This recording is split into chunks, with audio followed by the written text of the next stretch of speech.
عزیزان کرامی، ایک سوال یہ بھی بڑا عام ہو رہا ہے اور بہت ہی زیادہ اس سوال کو اٹھا کر شور مچایا جا رہا ہے کہ حضرت علی رضی اللہ تعالیٰ عنہ کے داماد حضرت عمر رضی اللہ تعالیٰ عنہ یہ کیوں ہیں؟ بہت سارے لوگ، حالانکہ بہت سی کتابوں میں یہ مسئلہ واضح ہے اور روز روشن کی طرح واضح ہے،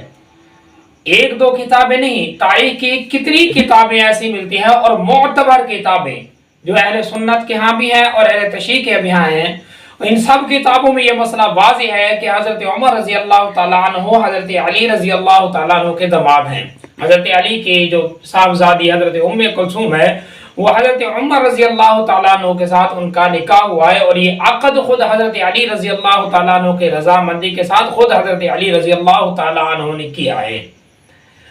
جب اتنی کتابوں سے یہ حوالہ ملتا ہے تو اس کا نام ماننے کی تو کوئی وجہ نہیں بنتی۔ نام ماننا صرف ایک ضد کی بنیاد پر ہے اور صحابہ کرام رضی اللہ تعالی علیہم اجمعین سے بغض کی وجہ سے ہے، ورنہ نام ماننے کی کوئی صورت اور بنتی نہیں۔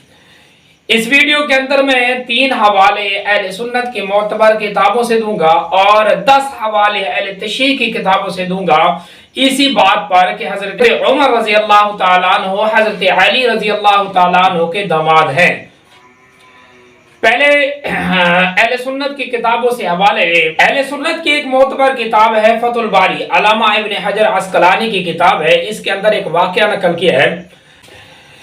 کہ حضرت عمر رضی اللہ تعالیٰ عنہ کے پاس کچھ چادریں آئیں، آپ نے وہ چادریں لوگوں کے درمیان تقسیم کر دیں، ایک چادر بچ گئی تو کچھ لوگوں نے یہ کہا کہ نواسی رسول یعنی حضرت عمر رضی اللہ تعالیٰ عنہ کے گھر میں جو حضرت ام کلثوم ہیں، آپ صلی اللہ علیہ وسلم کے نواسی، آپ یہ چادر ان کو دے دیں۔ تو حضرت عمر رضی اللہ تعالیٰ عنہ نے یہ کہہ کر کہ ام سلیت جو صحابیہ عورت ہیں، یہ زیادہ حق تک رکھتی ہیں حضرت ام کلثوم سے، یہ اس وجہ سے نہیں کہ حضرت عمر رضی اللہ تعالیٰ عنہ کو اہل بیت کے ساتھ کوئی بغض تھا، بلکہ اس وجہ سے کہ ام کلثوم تو حضرت عمر رضی اللہ تعالیٰ عنہ کی بیوی ہیں، اور وہ جو صحابیہ تھی وہ صحابیہ وہ ہیں جو حضور صلی اللہ علیہ وسلم پر ایمان لے کر آئی، اور پھر انہوں نے بڑی خدمت کی، ہر جنگ کے موقع پر صحابہ کرام کو پانی پلاتی تھی، تو ان کی یہ خدمت کی وجہ سے حضرت عمر رضی اللہ تعالیٰ عنہ نے یہ وہ چادر انہی کو دے دی۔ پوری گفتگو سے حاصل یہ بنتا ہے کہ حضرت عمر رضی اللہ تعالیٰ عنہ کے عقد میں حضرت ام کلثوم جو حضرت علی رضی اللہ تعالیٰ عنہ کی بیٹی ہیں وہ عقد میں تھیں۔ اور اسی طرح ایک کتاب المرتضی ہے، اس المرتضی کتاب کے اندر بھی یہی بات بڑے واضح طریقے سے بیان کی گئی کہ حضرت عمر اور حضرت علی رضی اللہ تعالیٰ عنہ کے درمیان کوئی مشاجرت نہیں تھی، اور یہ ثابت کرنے کے لیے مصنف نے یہ کہا ہے کہ اگر یہ کوئی ان کے درمیان اختلاف ہوتا تو حضرت علی رضی اللہ تعالیٰ عنہ اپنی بیٹی حضرت عمر رضی اللہ تعالیٰ عنہ کو نکاح میں کیوں دیتے، حالانکہ وہ بیٹی حضرت علی رضی اللہ تعالیٰ عنہ کی جو حضرت بی بی فاطمہ کے بطن سے ہیں وہ حضرت عمر رضی اللہ تعالیٰ عنہ کی بیوی ہیں۔ اور اسی طرح اہل سنت کی کتاب الخلفاء الراشدون ہے، اس کتاب کے اندر ایک واقعہ نقل کیا گیا ہے کہ ایک رومی بادشاہ نے حضرت عمر رضی اللہ تعالیٰ عنہ کے پاس ایک صلح نامہ بھیجا اور ایک سفیر بھیجا۔ جب وہ سفیر حضرت عمر رضی اللہ تعالیٰ عنہ کے پاس آیا تو حضرت عمر رضی اللہ تعالیٰ عنہ نے بھی واپسی پر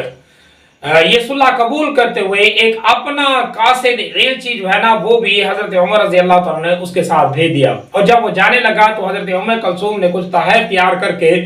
اس کو دے دیے، وہ جا کر اس بادشاہ رومی بادشاہ کو یہ دے دے۔ جب رومی بادشاہ کے پاس یہ تحائف پہنچے تو ان کے گھر والے جو تھے انہوں نے بھی کچھ تحائف اکٹھے کیے، تحائف کرنے کے بعد انہوں نے واپس حضرت عمر رضی اللہ تعالیٰ عنہ کے پاس وہ تحائف بھیجے حضرت بی بی ام کلثوم کے لیے۔ اب یہ تو معاملہ ہو گیا، لیکن مسئلہ یہ ہوا حضرت عمر رضی اللہ تعالیٰ عنہ جیسے جوان، چونکہ وہ یہ سمجھتے تھے، عہدیدار تھے اور منصب کو منصب سمجھتے ہوئے شریعت کا حق رکھتے تھے، جب بادشاہ کے پاس تحفے آئے اور یہ تحائف اتنے قیمتی تھے تو مشورہ یہ کیا حضرت عمر رضی اللہ تعالیٰ نے دیگر صحابہ سے کہ کیا یہ تحائف وہ اپنی بیوی کو دے جو ام کلثوم حضرت علی رضی اللہ تعالیٰ عنہ کی بیٹی ہیں، یا ان کو بیت المال میں جمع کرے۔ تو بالآخر نتیجہ یہ نکلا کہ اس مال کو وہ جو تحائف تھے قیمتی ان کو بیت المال میں جمع کرایا گیا، کچھ عطیہ اپنی طرف سے حضرت عمر نے اپنی بیوی کو یعنی حضرت علی رضی اللہ تعالیٰ عنہ کی بیٹی کو یہ دے دیا۔ اور یہ پورا واقعہ جو ہے نا اس نام کے ساتھ کہ حضرت علی رضی اللہ تعالیٰ عنہ کی بیٹی کلثوم حضرت عمر رضی اللہ تعالیٰ عنہ کے گھر میں تھی، یہ معاملہ پورا اسی طرح ہوا۔ اس سے بھی یہ ثابت ہوتا ہے کہ حضرت عمر رضی اللہ تعالیٰ عنہ کی یہ شادی جو کلثوم کے ساتھ ہوئی۔ اور اب اسی